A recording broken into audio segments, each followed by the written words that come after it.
We got 5 takeaways from Renton, Washington and Seahawks training camp. First takeaway, last year was really the transition year, McDonald's first year, but you can see his marks on everything in the building now and kind of the way that they're doing business. Defensive coordinator Aiden Durde was with DeMarcus Lawrence in Dallas. They bring him over. Offensive coordinator Clint Kubiak was with Sam Darnold in San Francisco. They bring him over.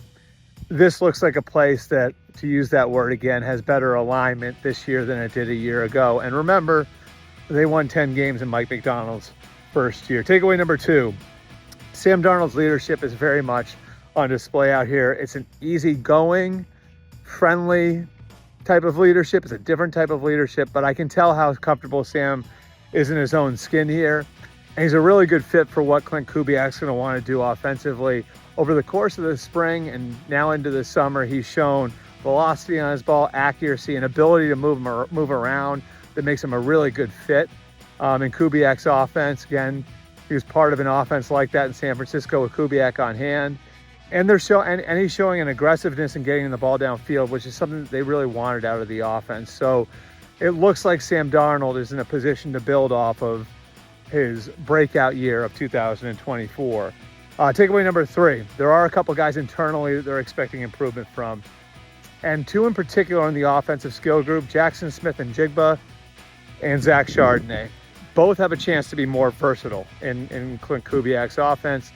Zach Charbonnet has learned different positions within the offense. They're doing more with him in the passing game, and he's shown endurance and a violent style of running that complements what they're going to be doing with Kenneth Walker. You could see those 2 guys in the field at the same time because of the versatility now of Charbonnet. And so having 2 guys that they can move around a little bit more, those would be 2 guys to watch. Takeaway number 4, if there is a group that could swing the fortunes of the team, it might be the defensive front. Byron Murphy has had an outstanding offseason. Last year as a rookie, an elite run defender already in his first year. So now we're going to see where he can go as a pass rusher. He's shown signs through the spring and early here in camp that he's ready to take a leap there. The question is going to be how they're going to use him with the other interior rushers they have, Jerron Reed. Leonard Williams has had a fantastic offseason going into his 11th year.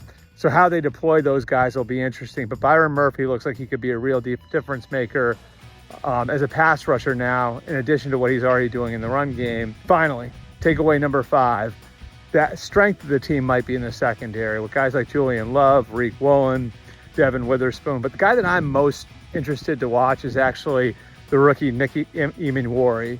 There are some athletic similarities to Kyle Hamilton, who Mike Macdonald, of course, had in Baltimore. They're going to use him a little bit differently. They started Kyle Hamilton in a true safety spot because the Seahawks are strong at safety with guys like Love.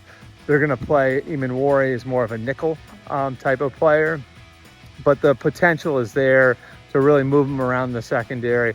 And he's another guy, in addition to Zabel coming in addition to Marcus Lawrence, that has the sort of attitude and play style that the Seahawks are looking for in their players now with Mike Macdonald as head coach. So that's all we got from Seattle.